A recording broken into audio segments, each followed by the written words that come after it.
From Chicago studios, this is the Muslim News on Muslim Network TV. Assalamu alaikum. I'm Samana Siddiqui. First, the headlines. White House says U.S. ports among world's top 50, none among top 10. Serbian police continue to protect mural of war criminal Mladic. VP Harris arrives in Paris to ease France-U.S. tensions. Muslim leaders urge Ontario to adopt Our London Family Act to combat Islamophobia. Louvre Abu Dhabi to unveil 2,800 rare restored Islamic coins. Our top story tonight. U.S. President Joe Biden unveiled a series of actions Tuesday to solve supply chain issues in ports, waterways, and freight networks. The world's largest economy is grappling with post-coronavirus pandemic supply bottlenecks. President Biden's $1.2 trillion bipartisan infrastructure deal passed the House of Representatives on Friday. The administration's latest actions will mobilize federal agencies to increase flexibility for and accelerate port infrastructure grant awards. The White House said it will also allow new construction projects for coastal navigation, inland waterways, and land ports of entry. The U.S. Department of Transportation will announce more than $475 million in additional funding for port and marine highway infrastructure. American ports supported more than 30 million jobs and around 26% of the U.S. GDP in 2018. 4 U.S. ports are among the top 50 busiest in the world, but none is among the top 10. Serbia's interior minister on Tuesday deployed police officers to protect a large mural of war criminal Ratko Mladic in the capital city Belgrade. Despite security measures, a small group of activists tried to gather at the downtown mural seeking to paint over it, but they were kept away by uniformed and plainclothes police officers. Ida Korovic, who threw eggs at the mural, was detained by plainclothes officers. Police said they were trying to enforce the ban on gatherings, not protect the mural. The United States government sharply denounced the United Arab Emirates' top diplomat visiting Syria's capital on Tuesday. UAE Foreign Minister Abdullah bin Zayed led an Emirati delegation of senior officials to Damascus, where they were received by Syrian President Bashar al-Assad. It marks the first such a diplomatic visit since the Syrian conflict erupted in 2011. Bin Zayed's visit comes more than 3 years after the UAE reopened its embassy in Syria. The U.S. issued a warning to regional states to carefully consider any effort to normalize relations with the Syrian regime. Dr. Mehmet Oz is preparing to run for the U.S. Senate as a Pennsylvania Republican. The Washington Free Beacon reports that the 61-year-old celebrity doctor has already begun hiring staffers and reached out to prospective political allies. A spokesman for Dr. Oz told the website he has lived and voted in Pennsylvania since 2020. Oz has not announced his candidacy. He could be vying for the seat vacated by U.S. Senator Pat Toomey, who is retiring in 2022. Pennsylvania is one of the most contested states in congressional and presidential elections. Democrats have been eyeing Toomey's seat to gain leverage in the evenly split Senate. 2 Republican candidates, Jeff Bartos and Sean Parnell, are also vying for the seat. A Turkish charity on Tuesday delivered 100 tons of wheat seeds and aid materials to Afghanistan's agricultural ministry in the capital, Kabul. Samih Lutfu Turgut, Turkey's consul general in the Afghan city of Mazar-e-Sharif, said his country has reached out to people in need all over the world. Turgut thanked the Humanitarian Relief Foundation and Taliban government officials who contributed to the aid reaching Kabul.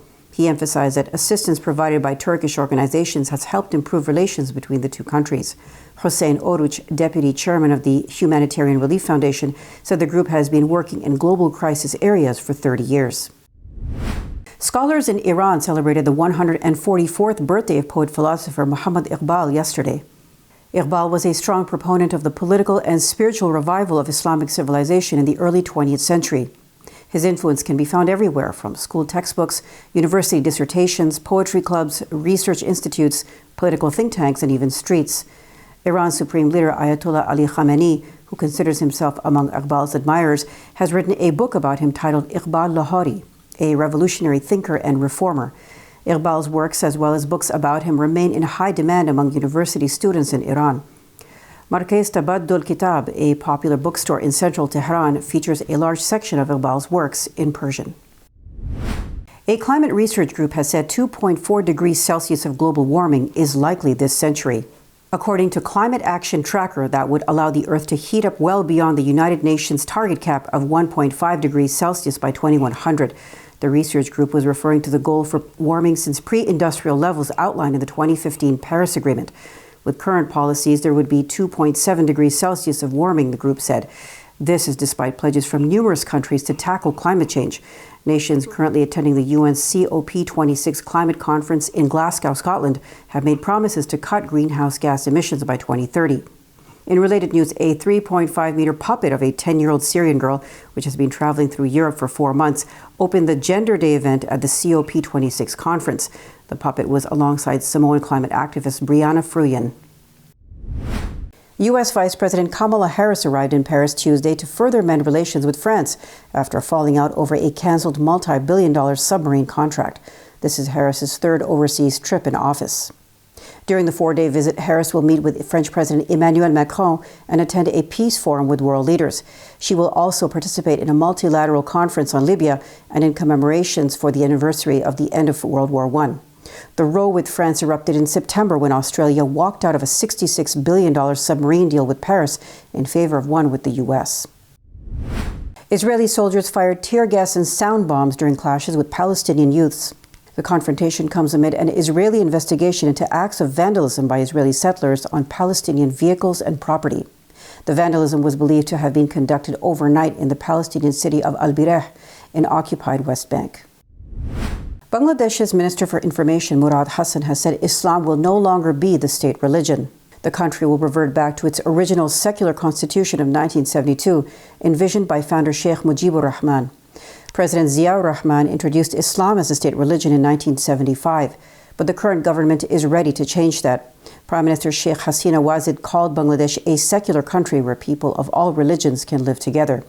Hasina controls 280 of 300 seats in parliament, which was boycotted by opposition leaders. She is also a bitter rival of opposition leader Khalida Zia, whose husband introduced Islam as the state religion. Louvre Abu Dhabi plans to unveil more than 2,800 rare Islamic silver coins it acquired earlier this year. It is part of a 2-year project for the art museum located in the UAE's capital city. The collection is called the Hoard of Jazeera. It dates back from the reign of King Shapur II in the 4th century to that of Abbasid Khalifa al-Ma'mun in the 9th century. There are also 67 single coins in gold or gold alloy created from the 6th to the 16th century in Eurasia and the Mediterranean basin. They bear images and symbols ranging from the names of rulers to verses from the Quran. Canadian Muslim leaders are urging the Ontario government to take immediate action against Islamophobia and systemic discrimination. On Monday, Nadia Hassan, Chief Operating Officer of the National Council of Canadian Muslims, spoke about the proposed Our London Family Act.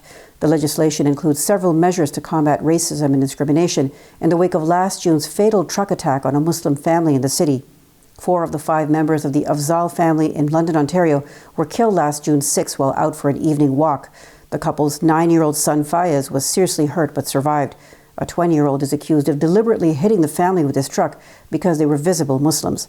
Nathaniel Veltman has been charged with terrorism, along with 4 first-degree murder charges and 1 attempted murder charge for the crime. Coming up next after the break is our in-depth analysis segment, so stay tuned and we'll be right back after these messages.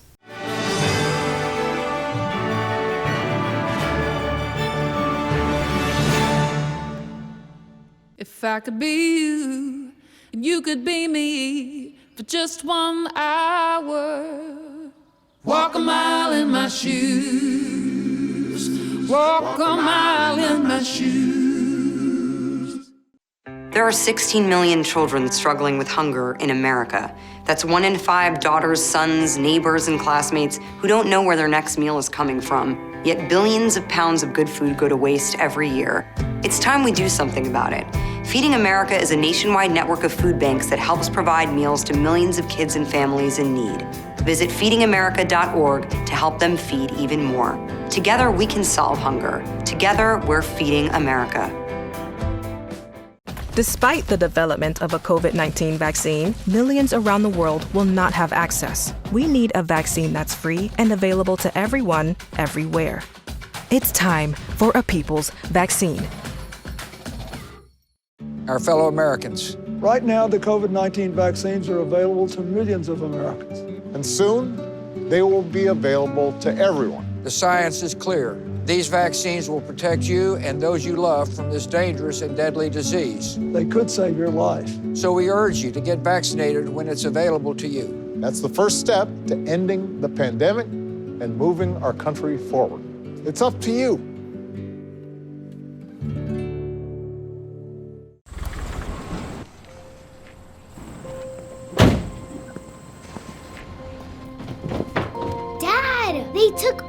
my bedroom. Come on, come on.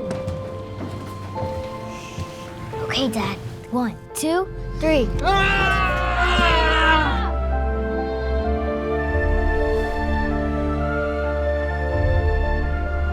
Dad!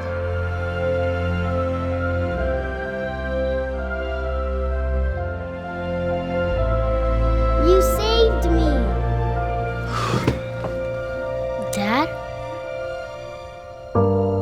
Are you okay? I'm fine, dear.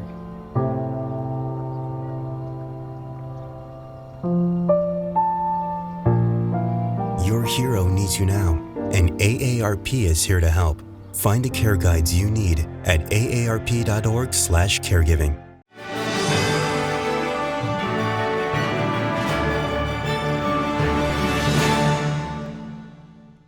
Welcome back. To discuss the current situation in Burma and the Rohingya refugee crisis, let's go to Imam Abdul Malik Mujahid. Over to you, Imam Mujahid. Thank you, Samana.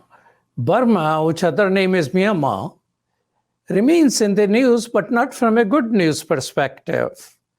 Now they're saying people are being released from the prison system, but military is still in control, protests are still going on, and Rohingyas are still refugees.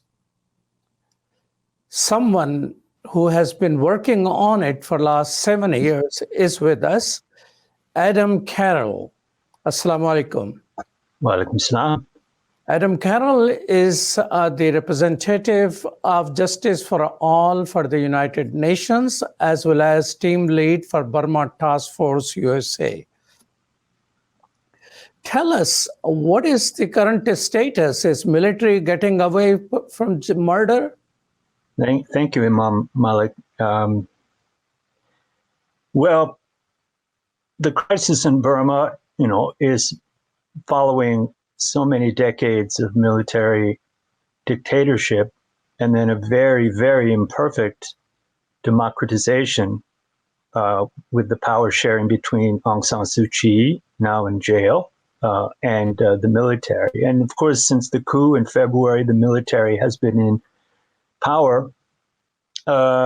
However, we can't say that the military is truly ruling the country because despite all their brutal tactics, the vast majority of Burmese are against them and are resisting as best they can.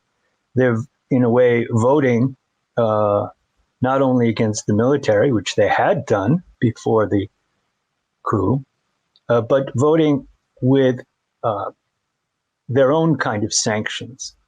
They're voting with their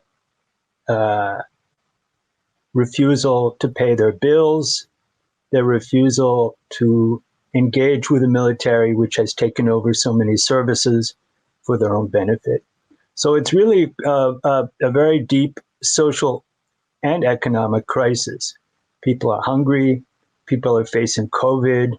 The military is trying to monopolize the distribution of COVID vaccines, and that puts the international community in a very tight spot because do they work with the Burmese military in order to distribute vaccines?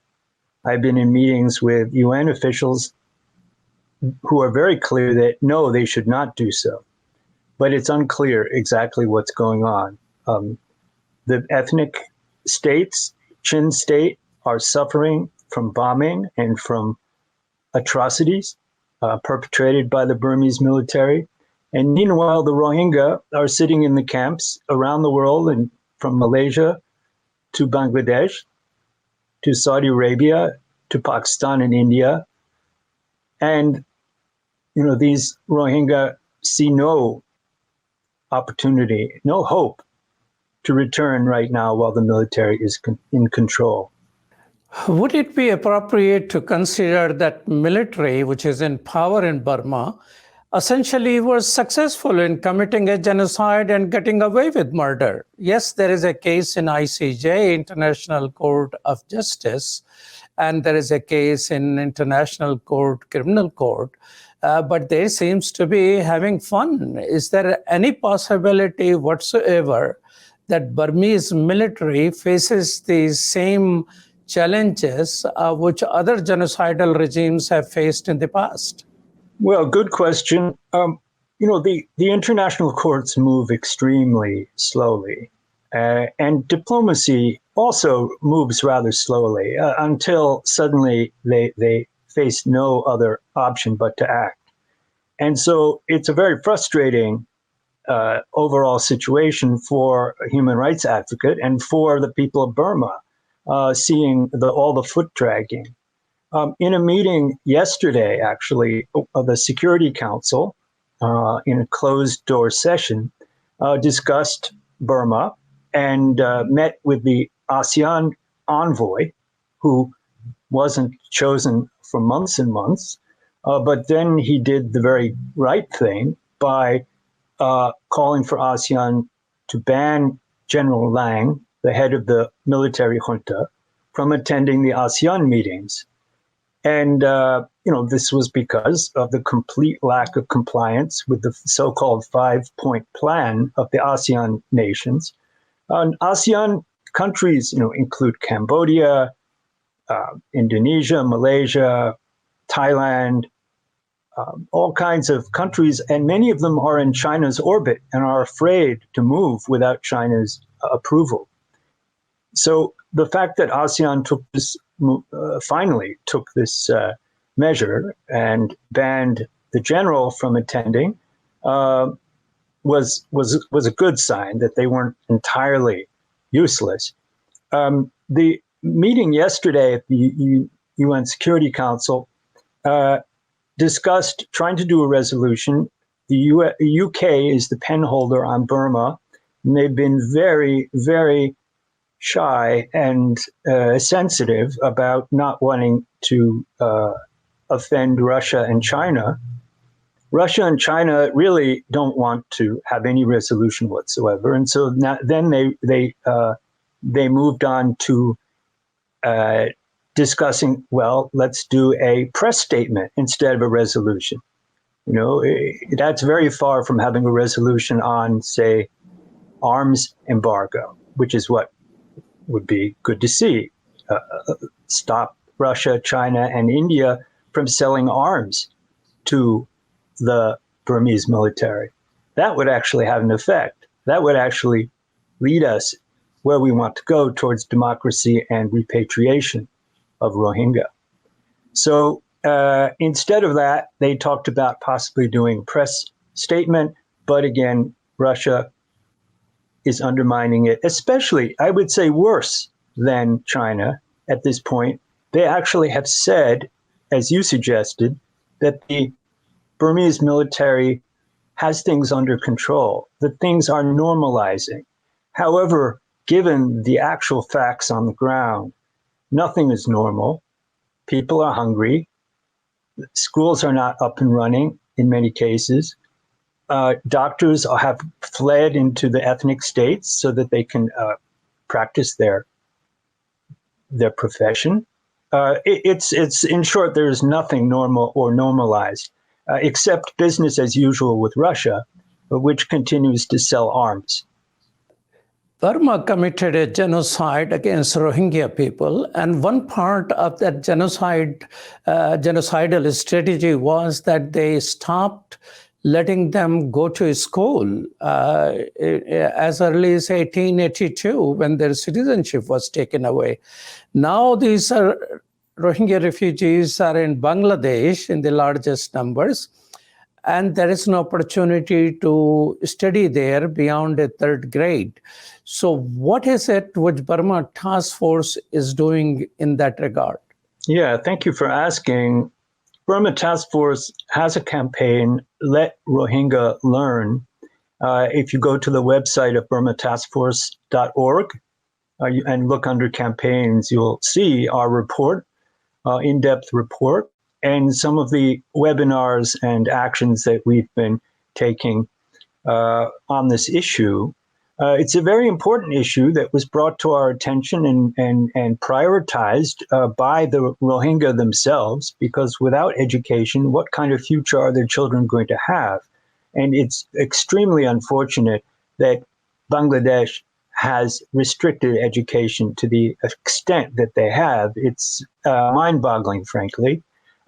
Now, we should give some credit to the Rohingya that they have volunteer teachers, and with very little resources, no pay, few books, and uncertain internet access, they are managing to provide a little bit of education, but it's not at the standard or scale that's needed. They need support from the international community. They need support from us. I received a message yesterday from a very small school in the camps asking for me to find some support for their students who want to pay. They want to take a test, and in order to take the test, they have to pay. It's not really much money, and I was able to find a donor for that. So we're working our contacts, but primarily we're here to work on the rights, to advocate for the rights of the Rohingya, and they should have a right to education. Bangladesh has signed the Convention on the Rights of the Child. They pretend that the Rohingya are not refugees, and they evade some of the responsibilities towards them on that ground. But children have the right to an education, and there's no question about that. So we hope to see more positive signs that Bangladesh will allow NGOs and others to work in the camps, distance learning, in-person learning, extending through high school, and hopefully even the chance for higher education. Rohingya are smart people, and they really deserve a helping hand. What other challenges Rohingyas are facing in Bangladesh refugee camp, which I understand has barbed wired? They cannot go out, or they are in Bashan Char island, which they cannot swim away from. What challenges are they facing there? Well, the Rohingya in the camps, and we are in touch with them quite regularly, have not only the fear of being forced to go to Basan Char, which is very controversial choice of a place to house refugees. First of all, it's extremely isolated. There's no freedom of movement, whatever the government claims. There just simply isn't. The Rohingya can't go where they wish to once they're there. And it's also extremely low-lying and at the mercy of the sea, and certainly considering climate change, a halfway large cyclone could wipe out the refugee camp at Basan Char. So this is a very controversial idea, which until recently the UN and the UNHCR, the refugee folks at the UN, have opposed, but they recently managed some sort of backroom deal, which has not been made public. And I think it's based on some quite misleading assurances by the Bangladesh government. We'd like to know much more, and other NGOs also are asking questions about this agreement with UNHCR to permit settlement of Basan Char. At the very least, any Rohingya who goes there should be allowed to return if they wish. That said, there is a real crisis of security in those vast camps in Cox's Bazar. And recent killing of Brother Mohibullah, a very prominent and well-respected Rohingya leader. Following that, the murder of 7 and terrible injuries to many more. There's gangs. Some say it's ARSA, some say it's not.